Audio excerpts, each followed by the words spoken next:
Hello and welcome to Kev's English Podcast, Real English every week with your host Kev Dean.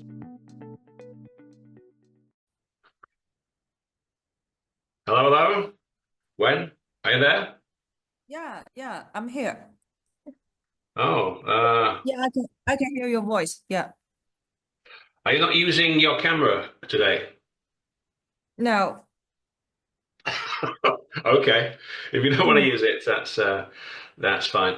Anyway, listen, before we start, thanks for coming on. Much Okay. appreciated. Okay, it's a pleasure. Yeah. Um, so with my podcast, what I'm trying to do is talk to my contacts and students around the world and just talk about different things, what exams they might have taken, what's English like in their country, etc. So before we talk about that, could you maybe introduce yourself a little, just complete? Yes, for sure. Okay, so I'm an English lover from China. I currently stay in Wuhan city, which is located in the central part uh, of China. So I have been studying English for more than 10 years. I guess ever since I was in uh, senior high. So I quite like this language and I want to continuously improve my English language skill. Yeah, so that's all about me. Well, thanks. That's quite good. So why did you decide to take the IELTS? Can you maybe tell us a little bit about why exactly you chose that particular exam?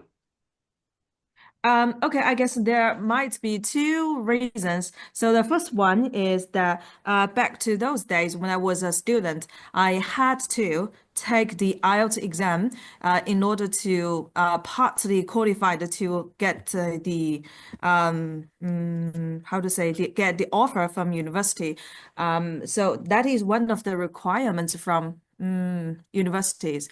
And the other reason, I mean, now I have already been working for several years, and I still believe IELTS is one of the international language proficiency tests in the world to prove a non-native speaker's English level. So that's why I still keep me updated to information associated with this test. Okay. So how many times have you taken IELTS? Um, I guess I just taken this examination for more than maybe I guess for more than 10 times. 10 times. 10 times? Um, Bloody hell, yeah, 10 times. yeah. You never told me that. So it seems like you a little bit surprised about the times, right? I'm surprised now that you've told me this now. 10, Uh, 10 times. well, That's a lot. yeah. A lot. But, Um, uh, why did you 10 times? as I mentioned, when I was a student, I back to that day, I wanted to go abroad, and so I had to take English test, international English test, in order to get qualified to universities outside of places of China. Yeah. In the world, either you took TOEFL or you take IELTS. But of course, there are some other language proficiency tests like Duolingo English test. But I think TOEFL and IELTS are widely used. This is part of a reason. What? Yeah. Why has it been 10 times? I mean, right. So, how many times did you take it before you got your score to go to university? Mm, two times. You took it twice. Okay. And so, what score was required, and what did you get at that time? Okay, at that time, I got the final score that I got, which was quite qualified, was band 6.5 overall. That was the band required by the university that I applied for. And at that time, what was your weakest skill? Listening reading. Ah, What was the weak point? If okay. You know, my weakest sub skill were speaking and writing. And these two skills are also what lots of Chinese candidates are not good at. that's interesting. Why? I mean, um, I know this is true because I've got many Chinese students on italki and have had in the past. But I'm curious, why is it? And this kind of comes to one of my questions I was going to ask a bit later, but since you can mention it now, how is it that Mhm. for most Chinese, their listening and reading skills are usually considerably better than their writing and speaking skills? Hmm. Well, I guess this has something to do with Chinese students' learning habits when it comes to English. And for lots of Chinese students, when they are in primary, senior high, junior high, senior high, and even in universities, they are kind of like accustomed to listening to something, reading something. Sometimes they don't have the confidence to speak out loud in English with their classmates or foreigners. So I guess this habit might be considered as one of the reasons why they are not really good at productive skills. Well, is it also something to do with the with how English is taught? Yeah, yeah, yeah, Actually, yeah. I've heard. I mean, and it's not only in China. There's many countries because I have students world wide, and in quite a few, like as we were talking about earlier this week, in Europe, especially Western Europe, language teaching in the schools is pretty good. So Mhm, go to Holland, you can get by in English. Mostly Germany, you can get by in English. Maybe France depends, but certainly countries like Holland and Belgium, Germany, and mhm, the Scandinavian parts.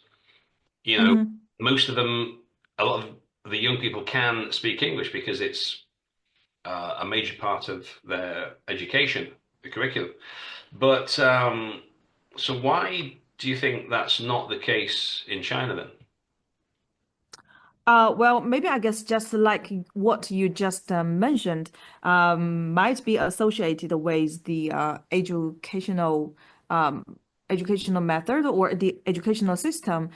Because when students are young, when they are primary school, junior high, senior high school students, and when they don't have any plans for studying abroad, they are just taught in some traditional ways of learning English in our schools. So speaking is not a how to say speaking is not emphasized. We are trying to practice our skills more like in the listening and reading skills because in our entrance examination to universities in China, speaking is not a part which should be focused on. So that's why students prefer to spend a lot of time in listening to different MP3 materials, audios, or sometimes TV programs, or they prefer to read lots of materials instead of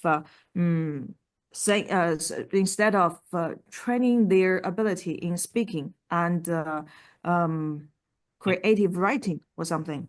Well, how can they practice the spoken English? I mean, Well, if they live in yeah, a big city like Beijing, Shanghai, or Guangzhou, or Shenzhen, or maybe even in Wuhan, you'll have lots of English, private English schools. Yeah, you'll have like perhaps not yeah.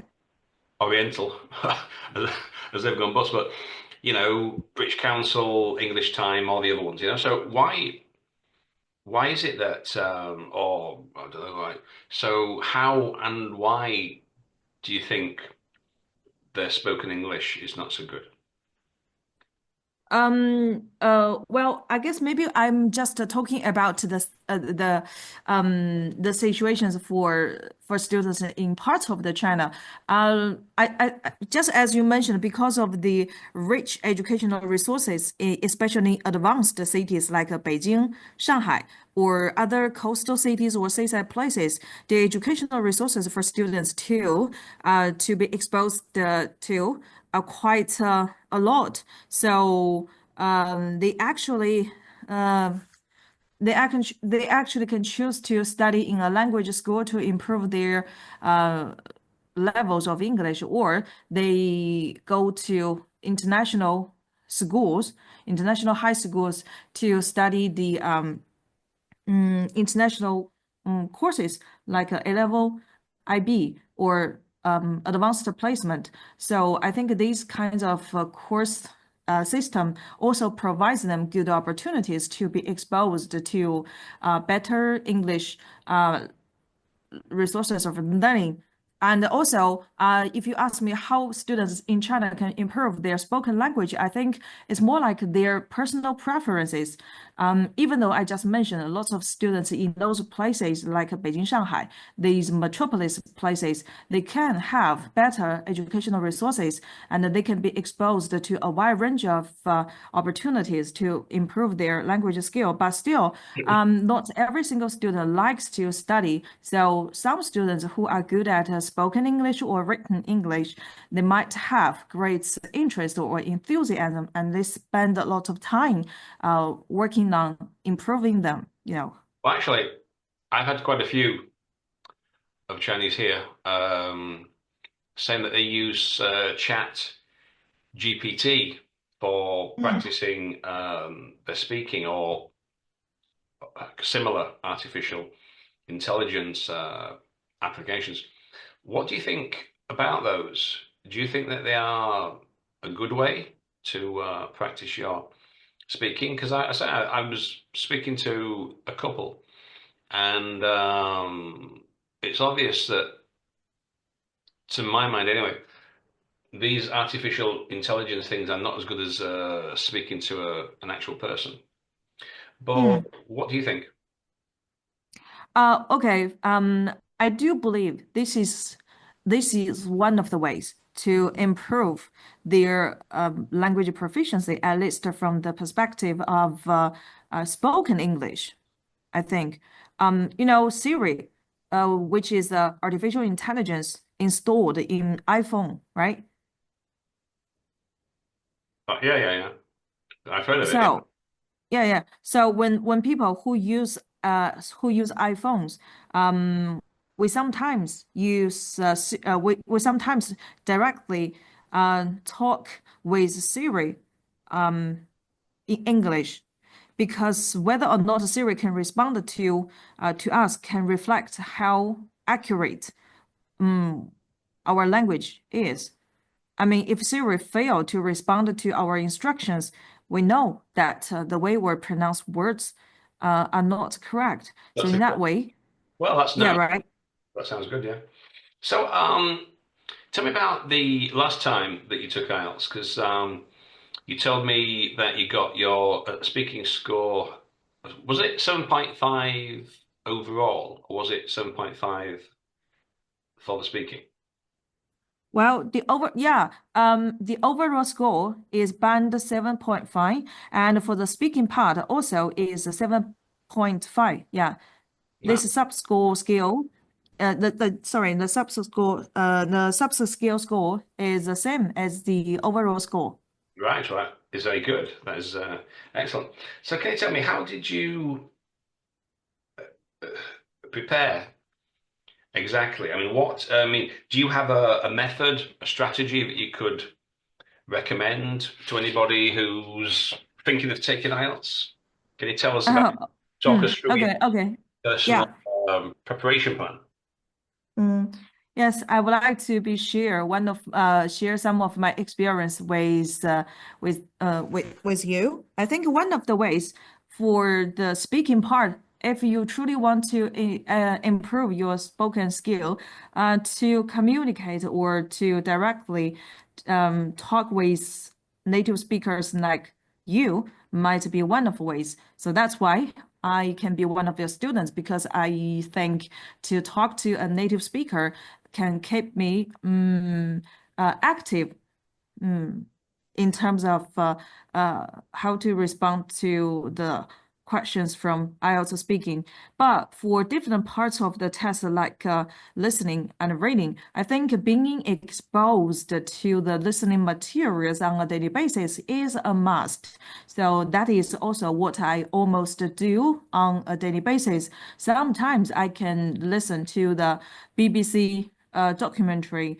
I quite like documentaries, though I can't remember all the contents or detailed information included in documentaries. And also podcasts on my smartphones. I also use podcast of Apple to train my listening skills. So So yeah. yeah, exposure. Well, yeah, I mean that's what most people would like say. But what about the reading section?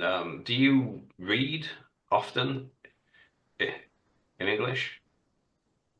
I think this is something bothering me. You know, the truth is, I want to. I've always wanted to be exposed to authentic materials, but I guess the excuse that I can only find for not doing so is lack of time. Because I can access to news website like a BBC or any other English websites. But I think if you are really want to improve your reading skills, it takes you lots of time. But since I'm quite busy every day, I don't think I have that much patience for doing so. Mm. Well, I mean, most examination boards recommend, in their guidebooks that we, as teachers, encourage our students to read as widely as possible. So reading Mm, fiction, non-fiction, blogs, articles, a wide range of authentic, as you said. Now, just to mention, but yeah, so uh, authentic. What? Just in case anybody watching this doesn't know. So, in most of the language classrooms, the material is downgraded. So if you go to a course, you've got elementary books, pre-intermediate mhm, books, intermediate books, advanced books, or whatever. But mhm. authentic materials are those produced by natives aimed at other natives. You can get graded readers for some books, some publishers and websites do this. They do graded readers. So they take a popular story like maybe Sherlock Holmes, say, and you can get the Ah, okay. Yeah, yeah. version, the upper intermediate version, the intermediate version. So it's the same story, but we just downgrade the language accordingly for these so-called Mhm. graded readers. Um, so all right, so how much time a day? Perhaps not now because I know you are very busy Mm, at your job, but mhm. when you were preparing, how much time a day did you spend on English? Maybe I guess 1 hour or no more than 2 hours. 1 or 2 hours. Two Oh, hours, I guess that would be my limit. is that all? Every day? Yeah, yeah, yeah, yeah. Hours. But yeah, Yeah. but just as you mentioned the reason, because sometimes I'm really occupied with the stuff from my work. So Yeah. I would like to divide the 1 hour or 2 hours into different parts and try to utilize every part of the time, like at noon in the morning or in the afternoon, and the time before I go to bed. So totally within the day. I have 1 hour or 2 hours for English learning or preparing for my exams. Do you actually have well, not kind of now, but when you were preparing before, did you have a plan, a schedule? Like you just said, so in the morning, you get up, you do some reading, in the afternoon, you do some listening. Did you have a plan? Well, I used to have. Yeah. I used to have a plan, but that was about 5 years ago or something. Also, that time I was preparing for taking the IELTS exam, but so I really wanted to improve my score. So that's why I made a plan, especially for different parts of the test. So I carefully researched all the how to say all the past papers included in Cambridge IELTS. You know the Yeah, books yeah, books. published by yes. Previous paper So from up to 19, though, there should be number 20 should be coming out in July. yeah, soon. The 20 should be come out very soon, I guess. Mm. So, because I keep saying this also to my other students, I keep getting. I was talking to a Russian lady a couple of weeks back, and she's like now a student full like time. We have two or three speaking sessions a week, and she was saying, and it's not just like her, other people too. I was talking to a Czech lady a couple of weeks back. Hmm. They were all saying, I want to improve my English, but I haven't got time for this. I can't do this and that, this and that. And it turned out that they didn't have a plan. They didn't have any kind of a schedule, a routine. They were just going into English when they had like 10 minutes here, or weeks would go by and they wouldn't do anything. Then they'd come back to English, you know what I mean? So they were coming and going, going and coming. So Hmm. they just weren't consistent or regular, which I think is. Would you agree that consistency is important in your language learning? Yeah, absolutely. The consistency, as you mentioned, is without doubt important. It's like I mean, learning is not really something easy, especially when you are trying to learn of a new language. You have to systematically have a plan for listening, reading, vocabulary, and also squeezing your time for practicing all the skills included in the test, without which you would be able to forget about the things you've already learned, and also vocabularies, phrases, or idioms or slangs you've learned quickly. So consistency is significantly important. Okay. Now, just to wrap it up for today, because I know that you have other things to do. Is there any final tips? So, if someone were to come to you now and said, right, when I'm taking the IELTS test, can you give me some tips? What would your general tips and advice be Mm. to Uh, someone who okay. is preparing to take IELTS for the first time? What would your advice be to such a person? Okay, so if I have to give advice to those people who um who plan to take the IELTS examination for the very first time, I think the first thing they should do is to be familiarized with the format of the test.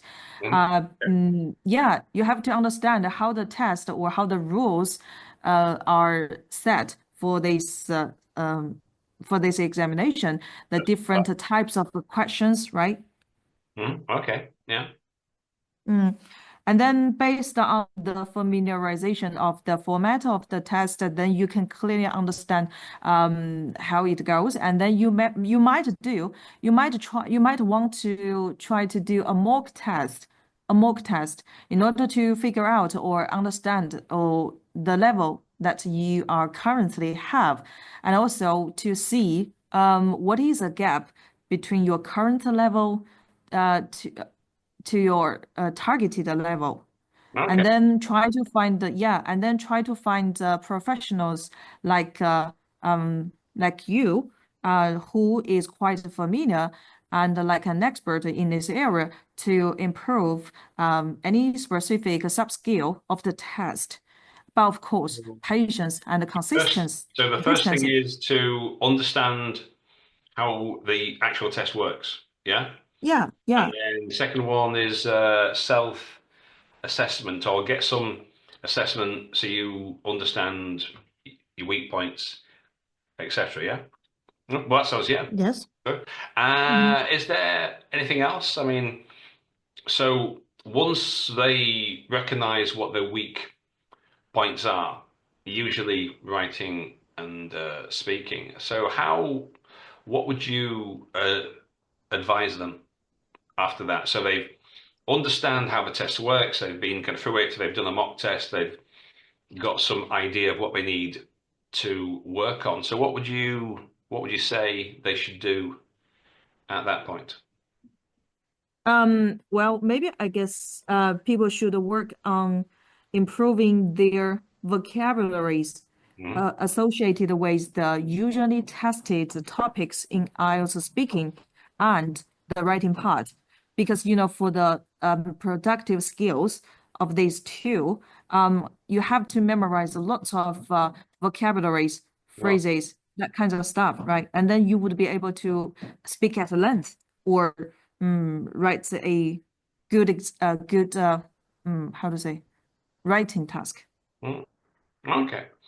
Well, yeah, vocabulary is important for sure because we've got all these different themes. Like we kind of know for the writing section, Mm. environment, education, health, society, transport. Was it family, crime, technology, art?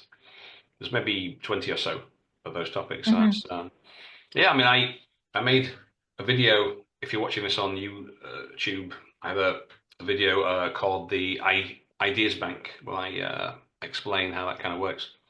'Cause you Okay, no problem. no, no, I mean, that's not for you. That's for if anybody's watching this, they can have a look at it. There's a video called Ideas Bank. Well, thanks Ideas bank. for that. Okay. So, when is your next test? Next week. Okay, Next well, week. good luck with that. I hope it works out well. I'm sure that it will do. Uh, Okay, thank you. Thank you so much. I hope it, you know what, no, I hope it works out. And thanks for coming today. It's much appreciated. And And my pleasure. I hope And that yeah, other people may get some inspiration from your story. thank you. Thank you. Give me a chance to share my stories with other people. Okay. Right. Well, thanks for that. I'll see you later. Okay. Okay.